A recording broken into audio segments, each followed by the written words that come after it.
ಶರಣ ತತ್ವವನ್ನು ನಾಶ ಮಾಡುವ ಸಲುವಾಗಿ, ಮುಟ್ಟಿ ಮೈಲಿಗೆ ಮಾಡುವ ಸಲುವಾಗಿ ಕೋಮುವಾದಿಗಳು ಷಡ್ಯಂತ್ರ ಮಾಡ್ತಾ ಇದ್ದಾರೆ. ಬಸವಾದಿ ಶರಣರ ಸಮಾವೇಶ ಮಾಡಬೇಕಂತೀರಿ ಅಂದರೆ ಹಿಂದೂ ಅನ್ನೋದನ್ನು ಕೈಬಿಡಿ. ಹಿಂದೂ ಅನ್ನೋದು ಪ್ರದೇಶವಾಚಕ, ಅದು ಧರ್ಮವಾಚಕ ಅಲ್ಲ. ಜೀವ ಕೊಟ್ಟಾದರೂ ವಚನ ಸಾಹಿತ್ಯ ತತ್ವವನ್ನು ಉಳಿಸ್ಲಿಕ್ಕಾಗಿ ಇಲ್ಲಿ ಎಲ್ಲರೂ ಸೇರಿದ್ದಾರೆ. ನೀವು ಹೊಸ ಹೊಸ ವೇಷ ಹಾಕೊಂಡು ಹೊಂಟಿರಿ, ಸೋಗ ಹಾಕೊಂಡು ಹೊಂಟಿರಿ. ನೀವು ನಿಜವಾಗಿ ಕೃಷಿ ಉದ್ಧಾರ ಮಾಡೋರಲ್ಲ. ನಾವ್ಯಾರು ರಾಷ್ಟ್ರಪ್ರೇಮಿಗಳಲ್ವಾ? ಈ ರಾಷ್ಟ್ರ ರಕ್ಷಣೆ ಮಾಡ್ತಾ ಇಲ್ಲ, ನೀವೇ ರಾಷ್ಟ್ರಪ್ರೇಮಿಗಳ. ಸುಮ್ಮನೆ ಮಾತೆತ್ತಿದ್ರೆ ರಾಷ್ಟ್ರ, ಜನನಿ, ಜನ್ಮಭೂಮಿ. ಯಾರು ಈ ಭೂಮಿಗೆ ಅನ್ಯಾಯ ಮಾಡಿದವರು? ರೈತರು ಮಾಡಿದ್ರ, ಕೂಲಿ ಕಾರ್ಮಿಕರು ಮಾಡಿದ್ರ, ಅಥವಾ ಸಣ್ಣ ಪುಟ್ಟ ವ್ಯಾಪಾರಿಗಳು ಮಾಡಿದ್ರ, ಮಹಿಳೆಯರು ಮಾಡಿದ್ರ, ವಿದ್ಯಾರ್ಥಿಗಳು ಮಾಡಿದ್ರ? ಧರ್ಮದ ವಿಷಯ ಬಿದ್ದು ಅನ್ಯ ಧರ್ಮೀಯರ, ನಾವು ಇಸ್ಲಾಂ ಇರ್ಬೋದು, ಕ್ರಿಶ್ಚಿಯನ್ ಇರ್ಬೋದು, ಅವ್ರ ಬಗ್ಗೆ ಅಲ್ಲ ಸಲ್ಲದ ಮಾತುಗಳನ್ನು ಹೇಳ್ತಕ್ಕಂಥದ್ದು. ಸಂಸ್ಕೃತಿ ಹೆಸರಿಂದ ಜನರನ್ನ ಗ್ರ್ಯಾಬ್ ಮಾಡಬೇಕು. ಗ್ರ್ಯಾಬ್ ಮಾಡಿ ಅದನ್ನು ಒಂದು ಪಕ್ಷಕ್ಕೆ ಓಟಾಗಿ ಪರಿವರ್ತನೆ. ಇಲ್ಲಿ ನಾವು ಯಾವ ಪಕ್ಷದವರಲ್ಲ. ಶರಣ ತತ್ವವನ್ನು ನಾಶ ಮಾಡುವ ಸಲುವಾಗಿ, ಮುಟ್ಟಿ ಮೈಲಿಗೆ ಮಾಡುವ ಸಲುವಾಗಿ ಕೋಮುವಾದಿಗಳು ಷಡ್ಯಂತ್ರ ಮಾಡ್ತಾ ಇದ್ದಾರೆ. ನಾವು ಅವರಿಗೆ ಎಚ್ಚರಿಕೆಯನ್ನು ಕೊಡ್ತಾ ಇದ್ದೀವಿ. ನೀವು ಬಸವಾದಿ ಶರಣರ ಸಮಾವೇಶ ಮಾಡಬೇಕಂತೀರಿ ಅಂದರೆ ಹಿಂದೂ ಅನ್ನೋದನ್ನು ಕೈಬಿಡಿ. ಹಿಂದೂ ಅನ್ನೋದು ಪ್ರದೇಶವಾಚಕ, ಅದು ಧರ್ಮವಾಚಕ ಅಲ್ಲ. ಇದು ಸುಪ್ರೀಂ ಕೋರ್ಟ್ ಸಹಿತ ಹೇಳಿದ್ದದ. ಅವರಿಗೆ ನಾವು ಹೇಳ್ತಾ ಇದ್ದೀವಿ ಏನಂತ, ವೇದಕ್ಕೆ ವರಿಯನಿಕ್ಕೆ, ಶಾಸ್ತ್ರಕ್ಕೆ ನಿಗಳವನಿಕ್ಕೆ, ತರ್ಕದ ಬೆನ್ನ ಬಾರ ನಿಂತಿದ ವಚನವನ್ನು ಹೇಳಿಬೇಕಾದರೆ ಮಾಡ್ರಿ ಅನ್ನುವ ಎಚ್ಚರಿಕೆಯನ್ನು ನಾವು ಕೊಡ್ತಾ ಇದ್ದೀವಿ. ಈ ಸಂದರ್ಭದಲ್ಲಿ ಇವತ್ತಿನ ದಿನ ಬಸವಾದಿ ಶರಣರ ತತ್ವಗಳನ್ನು ಉಳಿಸುವ ಸಲುವಾಗಿ ಸಕಲ ಕಲ್ಯಾಣ ಕರ್ನಾಟಕದ ಸಕಲ ಜನತೆ ಇಲ್ಲಿ ಸೇರಿದ್ದಾರೆ. ಜೀವ ಕೊಟ್ಟಾದರೂ ವಚನ ಸಾಹಿತ್ಯ ತತ್ವವನ್ನು ಉಳಿಸ್ಲಿಕ್ಕಾಗಿ ಇಲ್ಲಿ ಎಲ್ಲರೂ ಸೇರಿದ್ದಾರೆ. ಆ ಪ್ರಜಾಪ್ರಭುತ್ವ ಯಾರಾದರೂ ನಡೆಸ್ತಾರೆ, ಅಭ್ಯಂತರ ಇಲ್ಲ. ಆದರೆ ಅವರಿಗೆ ನಾವು ಒಂದೇ ಹೇಳ್ತಾ ಇದ್ದೀವಿ, ನೀವು ವೇದಕ್ಕೆ ವರಿಯನಿಕ್ಕೆ, ತರ್ಕದ ಬೆನ್ನ ಬಾರ ನೀತಿ ವಚನ ಹೇಳಿ ನಡೆಸ್ರಿ ಅಂತ ನಾವು ಹೇಳ್ತಾ ಇದ್ದೀವಿ. ಇಲ್ಲ, ಕನ್ನೇರಿ ನಾನು ಪತ್ರಿಕೆಯಲ್ಲಿ ಓದಿದೆ.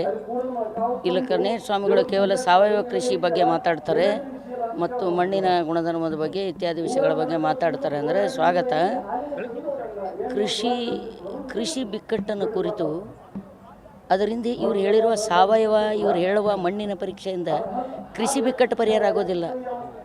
ಕೃಷಿಗೆ ಇವತ್ತು ಭಾಳ ದೊಡ್ಡ ಮಟ್ಟದ ಸಮಸ್ಯೆ ಇರೋದು ಏನು ಅಂದರೆ, ರೈತ ವಿರೋಧಿಯಾಗಿರ್ತಕ್ಕಂಥ ಕಾನೂನುಗಳಿವೆ, ರೈತ ವಿರೋಧಿಯಾಗಿರ್ತಕ್ಕಂಥ ನಿಲುವು ನೆಲೆಗಳಿವೆ. ರೈತರಿಗೆ ಕೊಡಬೇಕಾಗಿರ್ತಕ್ಕಂಥ ಬೆಂಬಲ ಬೆಲೆ ಬಗ್ಗೆ ಅವರು ಎಂದಾದರೂ ಮಾತಾಡಿದಾರಾ? ರೈತ ವಿರೋಧಿಯಾದ 4 ಕಾನೂನುಗಳನ್ನು ವಾಪಸ್ ತಗೋತೀನಿ ಅಂಥೇಳಿ ಇವತ್ತಿಗೂ ಕೂಡ ತಗೊಂಡಿಲ್ಲ ಪ್ರಧಾನಮಂತ್ರಿಗಳು. ಆ ರೈತ ವಿರೋಧಿಯಾದ ಕಾನೂನುಗಳ ಬಗ್ಗೆ ಮಾತಾಡಬೇಕಲ್ಲ. ಕೇವಲ ನೀವು ಜೀವಾಮೃತ ಇವೆಲ್ಲ ಹೇಳ್ತಾ ಇದ್ದೀರಿ, ಅವು ಕೆಲವೊಂದು ಪ್ರಯೋಗಗಳು ಸಾರ್ವತ್ರಿಕಗೊಳಿಸ್ಲಿಕ್ಕಾಗಲ್ಲ. ಅದು ಸಾರ್ವತ್ರಿಕಗೊಳಿಸ್ಲಿಕ್ಕೆ ಆಗಂಗಿಲ್ಲ ಅಂದರೆ ಅವು ಎಲ್ಲಿಯೂ ಕೂಡ ವಿಜ್ಞಾನದ ಲೋಕದಲ್ಲಿ ಸರ್ಟಿಫೈ ಆಗಿರ್ತಕ್ಕಂಥ ವಿನ್ಯಾಸಗಳಲ್ಲವು. ನೀವೇ 4 ಜನ ಕೂಡಿ, ನೀವೇ 4 ಜನ ಏನೋ ಮಾಡ್ಕೊಂಡು ಅದು ಆಯಿತು ಇದಾಯಿತು ಅಂತ ಹೇಳ್ತೀರಿ. ನೋಡಿ, ಯಾರು ಕೇವಲ ಒಕ್ಕಲ್ತನದ ಮ್ಯಾಗ ನಿರ್ಭರ ಆಗಿದ್ದಾರೋ ಅವ್ರು ಒಕ್ಕಲಿಗರು. ನೀವು 100 ಎಕರೆ ಜಮೀನು ಇಟ್ಕೊಂಡು ಆ ಕಡೆ ಒಂದು ಬಿಸ್ನೆಸ್ ಮಾಡ್ಕೊಂಡು, ಈ ಕಡೆ ಒಂದು ಕಾಣಿಕಾ ತೊಗೊಂಡು, ಆ ಕಡೆ ಒಂದು ದೇಣಿಗೆ ತೊಗೊಂಡು ನಾವು ಭಾಳ ಫಾಯ್ದಾದಾಗಿದ್ದೇವೆ ಅಂತ ಹೇಳಿದ್ರೆ ಅರ್ಥ ಇಲ್ಲ. ನಿಜವಾಗಿ ಯಾವ ಕೃಷಿಕನೂ ಇವತ್ತು ಫಾಯ್ದಾದಾಗಿಲ್ಲ. ಹೊಲದ ಮಾಲಕರೆಲ್ಲ ರೈತರಲ್ಲ, ಹೊಲದ ಮಾಲಕರು ರೈತರಲ್ಲ. ಇವತ್ತು ಅನೇಕ ಡಾಕ್ಟ್ರುಗಳಾರ, ಹೊಲ ತೊಗೊಂಡಾರವ್ರು, ಆದರೆ ಅವ್ರು ರೈತರಲ್ಲ. ನಿಜವಾಗಿ ನೀವು ದುಡಿತಾರೆ ನೋಡ್ರಿ, ಅವ್ರು ರೈತರು. ಅವ್ರ ಜೊತೆಗೆ ಹೋರಿ, ಅಲ್ಲಿ ಮಾತಾಡ್ರಿ. ನೀವು ರೈತರ ಸಂಕಷ್ಟಗಳೇನು ಅನ್ನೋದು ಅರ್ಥ ಆಗ್ತದೆ. ನೀವು ಯಾವತ್ತಾದರೂ ರೈತರನ್ನು ಮಾತ್ರ ಗಮನದಲ್ಲಿ ಇಟ್ಕೊಂಡು ಮತ್ತು ಈ ರೈತರ ಬಗ್ಗೆ ನೀವು ಮಾತಾಡಬೇಕಾದ್ರೆ ನಿಮಗೆ ಹಿಂದೂಗಳೇ ಬೇಕೇನು? ಮುಸಲ್ಮಾನರು ರೈತರಲ್ಲ, ಕ್ರಿಶ್ಚಿಯನರು ರೈತರಲ್ಲ, ಮತ್ತು ರೈತರ ಬಗ್ಗೆ ಮಾತಾಡ್ರಿ. ನೀವು ಕೃಷಿ ಬಗ್ಗೆ ಈಗ ನಾವು ಅನೇಕ ಸಲ ರೈತ ಸಂಘದ ಹೋರಾಟಗಳೆಲ್ಲ ಮಾಡ್ತೀವಿ. ನಾವು ಅಲ್ಲಿ ಜಾತಿ ಧರ್ಮದ ಪ್ರಶ್ನೆ ಬರೋಂಗಿಲ್ಲ, ಅಲ್ಲಿ ರೈತರ ಪ್ರಶ್ನೆ ಅಷ್ಟೇ ಬರ್ತದೆ. ಅದಕ್ಕೆ ಅವ್ರಿಗೆ ಏನು ಹೇಳ್ತೇವೆ ನೋಡಿರಿ, ನಾವು ಯಾರನ್ನು ವಿರೋಧಿಸಲ್ಲ. ಫಸ್ಟ್ ಹೇಳ್ತೀವಿ, ನಾವು ವಿರೋಧಿಸಲ್ಲ, ದ್ವೇಷಿಸಲ್ಲ. ಹಿಂಸೆ ನಮ್ಮ ಸ್ವಭಾವ ಅಲ್ಲ. ನಾವು ಹೇಳೋದೇನು ಅಂದರೆ, ನೀವು ಹೊಸ ಹೊಸ ವೇಷ ಹಾಕೊಂಡು ಹೊಂಟಿರಿ, ಸೋಗ ಹಾಕೊಂಡು ಹೊಂಟಿರಿ. ನೀವು ನಿಜವಾಗಿ ಕೃಷಿ ಉದ್ಧಾರ ಮಾಡೋರಲ್ಲ. ನೀವು ಕೃಷಿ ಉದ್ಧಾರ ಮಾಡುವಂಥ ವಿನ್ಯಾಸನೇ ಬೇರೆ, ಅದರ ಸ್ಥಿತಿಗತಿನೇ ಬೇರೆ. ನೀವು ಸುಮ್ಮನೆ ಸೋಗ ಹಾಕೊಂಡು ಹೊಂಟಿರಿ. ಇಲ್ಲಿ ಬರೋದಾದರೆ ಇಲ್ಲಿರ್ತಕ್ಕಂಥ ನಿರುದ್ಯೋಗದ ಬಗ್ಗೆ ಮಾತಾಡಲಿ, ಇಲ್ಲಿರ್ತಕ್ಕಂಥ ವಲಸೆ ಬಗ್ಗೆ ಮಾತಾಡಲಿ. ವಲಸೆ ಬಗ್ಗೆ ನಾವು ಬಾರೇ ಟೈಮ್ನಾಗ ಭಾಳ ಮಾತಾಡೀವಿ. ನಾವು ವಲಸೆನ ಕುರಿತು ಮಾತಾಡ್ತೀವಿ. ಮತ್ತು ಇಲ್ಲಿ ಉದ್ಯೋಗ ಖಾತ್ರಿ ನಿಂತು ಹೋಗ್ಯದ. ಇವತ್ತು ನಿಮ್ಗೆ ಗೊತ್ತಿದೆ, ಉದ್ಯೋಗ ಖಾತ್ರಿ ಒಂದು ಆಸರೆ ಇತ್ತು ನಮ್ಮ ಜನರಿಗೆ. ಇವತ್ತು ಉದ್ಯೋಗ ಖಾತ್ರಿಗೆ 4 ತಿಂಗಳಾಯ್ತು ಕೆಲಸ ಮಾಡ್ಯಾರು, 1 ಪೈಸಾ ರೊಕ್ಕ ಇಲ್ಲ. ಆ ಕೆಲಸನೂ ನಾವೇ ಮಾಡಿವಲ್ಲ. ಇವತ್ತು ಯಾವ ಜನ ತಂದೀವಿ, ಅದೇ ಜನ ಇದ್ದಾರಲ್ವ, ಅವ್ರ ಬಗ್ಗೆ ಮಾತಾಡ್ರಿ. ನೀವು ಇಲ್ಲಿ ವಲಸೆ ಬಗ್ಗೆ ಮಾತಾಡ್ರಿ, ಶಿಕ್ಷಣ ಬಗ್ಗೆ ಮಾತಾಡ್ರಿ, ಆರೋಗ್ಯದ ಬಗ್ಗೆ ಮಾತಾಡ್ರಿ, ನಿರುದ್ಯೋಗದ ಬಗ್ಗೆ ಮಾತಾಡ್ರಿ. ಯಾಕೆ ನಾವ್ಯಾರು ರಾಷ್ಟ್ರಪ್ರೇಮಿಗಳಲ್ವಾ?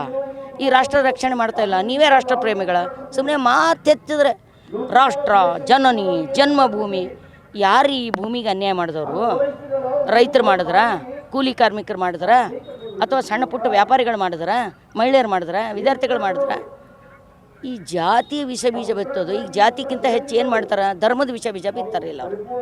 ಧರ್ಮದ ವಿಷ ಬಿದ್ದು ಅನ್ಯ ಧರ್ಮೀಯರು, ನಾವು ಇಸ್ಲಾಂ ಇರ್ಬೋದು, ಕ್ರಿಶ್ಚಿಯನ್ ಇರ್ಬೋದು, ಅವ್ರ ಬಗ್ಗೆ ಅಲ್ಲ ಸಲ್ಲದ ಮಾತುಗಳನ್ನು ಹೇಳ್ತಕ್ಕಂಥದ್ದು. ಮತ್ತು ಅವರು ಇದನ್ನು ಮಾಡಬೇಕು ಅಂತಾರೆ. ಅವ್ರ ಉದ್ದೇಶ ಏನಂದರೆ ಜನರ ದಿಕ್ಕು ತಪ್ಪಿಸ್ಬೇಕು, ಸಂಸ್ಕೃತಿ ಹೆಸರಿಂದ ಜನರನ್ನ ಗ್ರ್ಯಾಬ್ ಮಾಡಬೇಕು. ಗ್ರ್ಯಾಬ್ ಮಾಡಿ ಅದನ್ನು ಒಂದು ಪಕ್ಷಕ್ಕೆ ಓಟಾಗಿ ಪರಿವರ್ತನೆ. ಇಲ್ಲಿ ನಾವು ಯಾವ ಪಕ್ಷದವ್ರಲ್ಲ, ಯಾವ ಪಕ್ಷದವ್ರಿಗೂ ಕೂಡ ನಾವೇನು ಒಳಗೆ ಬಿಟ್ಕೊಳ್ಳೋದಿಲ್ಲ. ತಪ್ಪಂದರೆ ತಪ್ಪು ಅಂತ ಹೇಳ್ತೀವಿ. ನೀವು ಒಂದು ಪಕ್ಷದ ಪರವಾಗಿ ಜನರನ್ನ ಗ್ರ್ಯಾಬ್ ಮಾಡ್ಲಿಕ್ಕೆ ಬಂದಿರಿ. ನಿಮ್ಮ ಫೇಸೇ ಬೇರೆ, ನಿಮ್ಮ ಹಿಡನ್ ಅಜೆಂಡಾನೇ ಬೇರೆ. ಅದನ್ನು ಎಕ್ಸ್ಪೋಸ್ ಮಾಡ್ಲಿಕ್ಕೆ ಬಂದೀವಿ ನಾವು.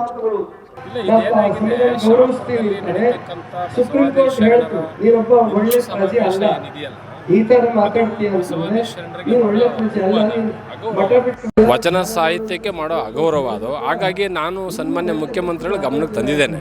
ಇದು ಬಸವಾದಿ ಶರಣರ ಜಾಗೃತಿ ಸಮಾವೇಶ ಮಾಡಲಿ, ಅವರು ಹಿಂದೂ ಸಮಾವೇಶ ಮಾಡಲಿ, ನಮ್ಮದೇನು ಅಬ್ಜೆಕ್ಷನ್ ಏನಿಲ್ಲ. ಆದರೆ ಬಸವಾದಿ ಶರಣರ ಹಿಂದೂ ಸಮಾವೇಶ ಮಾಡೋದು ಬೇಡ ಅಂತ ಇದು ಈಗಾಗಲೇ ಅನುಮತಿ ನೀಡಿಬಿಟ್ಟಿದ್ದಾರೆ ಯಾದಗಿರಿ ಜಿಲ್ಲಾಧಿಕಾರಿ, ನಮ್ಮ ಡಿಸ್ಟ್ರಿಕ್ಟ್ ಅಡ್ಮಿನಿಸ್ಟ್ರೇಷನ್ನು. ಹಾಗಾಗಿ ನಾನಂದೆ ಇಲ್ಲ, ನಾನು ಹೋಗ್ತಾ ಇದ್ದೀನಿ ಅಲ್ಲಿಗೆ, SP ಜೊತೆಲಿ ಮಾತಾಡಿದ್ದೀನಿ ನಾನು. ಅವರಂದರು ಇಲ್ಲ ಸ್ವಾಮೀಜಿ, ಭಾಳ ಪರಿಪಕ್ವವಾಗಿ ನಾವು ಆಡಿಯೋ ವಿಡಿಯೋಗಳು ಮಾಡ್ತಾಯಿದ್ದೀವಿ, ಒಂದು ಚೂರು ಹೆಚ್ಚು ಕಡಿಮೆ ಆದ್ರೂ ಯಾರನ್ನೂ ಬಿಡೋಲ್ಲ ಅಂತ ಹೇಳಿದ್ದಾರೆ. ಹಾಗಾಗಿ ನಾನು ಅದನ್ನು ಅಬ್ಸರ್ವ್ ಮಾಡಿ ಹೇಳಿದ್ದೀನಿ, ಯಾವುದೇ ಕಾರಣಕ್ಕೂ ಬಸವಾದಿ ಶರಣರ ಹೆಸರಲ್ಲಿ ಹಿಂದೂ ಸಮಾವೇಶ ಮಾಡೋದು ಬೇಡ, ಅದು ತುಂಬ ಕಲುಷಿತ ಅಂತ. ಅದೇ ಕಾಂಗ್ರೆಸ್ ಸರ್ಕಾರ ಇರುವಾಗಲೇ ಬಸವಣ್ಣನ ಸಾಂಸ್ಕೃತಿಕ ನಾಯಕ ಅಂತ ಹೇಳ್ಬಿಟ್ಟು ವೋಟ್ ಬ್ಯಾಂಕ್ ಮಾಡ್ಕೊಂಡು ಸುಮ್ಮನೆ ಇದ್ಬಿಟ್ಟಿದ್ದಾರೆ. ನಾನು ಹೇಳೋದು, ಬಸವಣ್ಣವ್ರನ್ನ ನೀವು ಮೊದಲು ಬಿಚ್ಚಿಬಿಟ್ಬಿಡ್ಬೇಕು. ಕಾಂಗ್ರೆಸ್ BJP JDSನವರು ಅವ್ರನ್ನ ವೋಟ್ ಬ್ಯಾಂಕಾಗಿ ಬಳಸ್ಕೋಬೇಡಿ. ನಿಜವಾದ ಬಸವಣ್ಣನ ಬಗ್ಗೆ, ನಮ್ಮ ಬಸವಣ್ಣ ನಮ್ಮ ನನ್ನ ವಿಚಾರದ